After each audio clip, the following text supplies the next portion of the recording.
이재명 정부의 경제 성장 정책을 진단한다. 안녕하십니까? 이남용 교수입니다. 저는 북악포럼 이사장직도 겸하고 있습니다. 북악포럼은 건전한 자유민주주의와 자유시장 경제체제의 지속적인 발전을 위하여 국민을 계도하고 계몽하고자 합니다.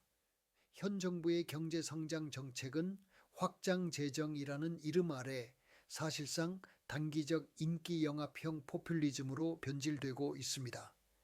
재정은 한 나라의 피와 같습니다. 그러나 이재명 정부는 재정을 국민의 세금이 아닌 정치적 홍보 자금처럼 사용하고 있습니다. 전 국민에게 무차별적으로 지급되는 민생지원금은 일시적 만족감을 줄 수는 있으나 생산성을 높이거나 민간 투자를 촉진하지 못하는 비생산적 현금 살포에 불과합니다. OECD와 IMF의 연구 결과에 따르면 재정 지출의 성장 승수는 산업 투자나 인프라 지출의 경우 1.5 이상이지만 현금성 이전 지출은 0.3 이하로 거의 효과가 없습니다. 즉, 정부가 국민 세금으로 수십조 원을 풀어도 경제 성장은 미미하고 인플레이션만 자극하는 셈입니다. 국제적 기준으로 볼 때도 한국은 재정 운용의 질이 현저히 떨어집니다. 글로벌 스탠다드는 투자형 재정 인베스트먼트 오리언티드 파이칼 폴시를 지향합니다. 미국, 독일, 일본은 세제 개편과 규제 완화를 통해 민간의 활력을 북돋우며 재정은 민간 혁신을 뒷받침하는 보조적 역할을 합니다.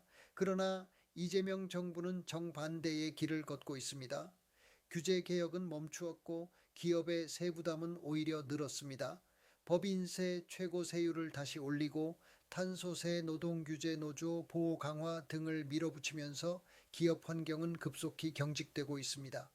그 결과 2025년 상반기 외국인 직접 투자 FDI는 전년 대비 18% 감소했고 국내 기업의 해외 이전 건수는 사상 최대치를 기록했습니다.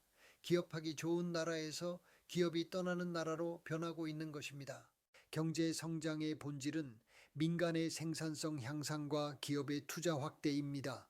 그런데 정부가 하는 일이라곤 돈을 뿌리고 규제를 강화하는 것입니다. 공공요금 인상 동결, 임금 정책 개입, 이익공유제 강제, 플랫폼 산업 규제 등은 모두 시장의 효율성을 떨어뜨립니다. 이는 세계은행이 평가하는 기업 환경 지수 이즈 오브 도잉 비즈니스 기준에서 한국의 순위를 5년 연속 하락시키는 요인이 되었습니다.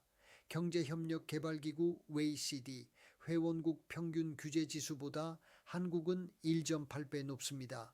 이런 상황에서 재정을 아무리 확대해도 성장률 3%는 요원합니다. 더 심각한 문제는 확장 재정의 비용이 결국 국민의 부담으로 돌아온다는 점입니다.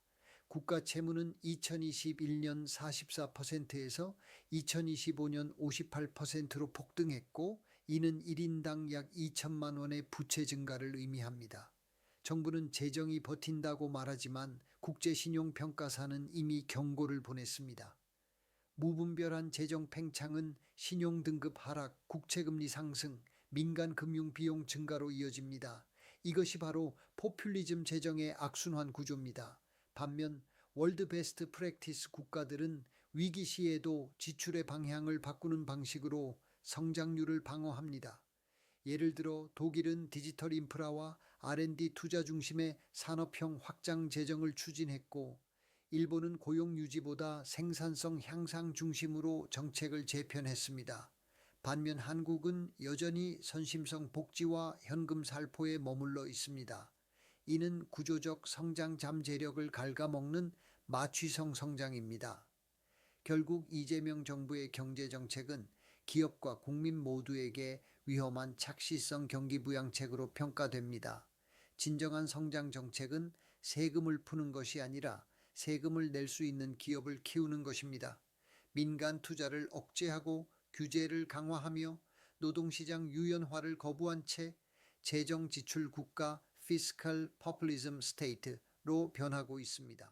경제 성장은 돈을 쓰는 기술이 아니라 돈을 벌게 하는 구조의 문제입니다. 이재명 정부가 진정으로 국민의 삶을 개선하려면 세금으로 표를 사려는 유혹에서 벗어나야 합니다. 기업이 자유롭게 투자하고 국민이 자율적으로 일할 수 있는 자유시장 경제의 토양을 복원하는 것, 그것이야말로 글로벌 스탠다드이며 진정한 경제 성장 정책입니다. 대단히 감사합니다.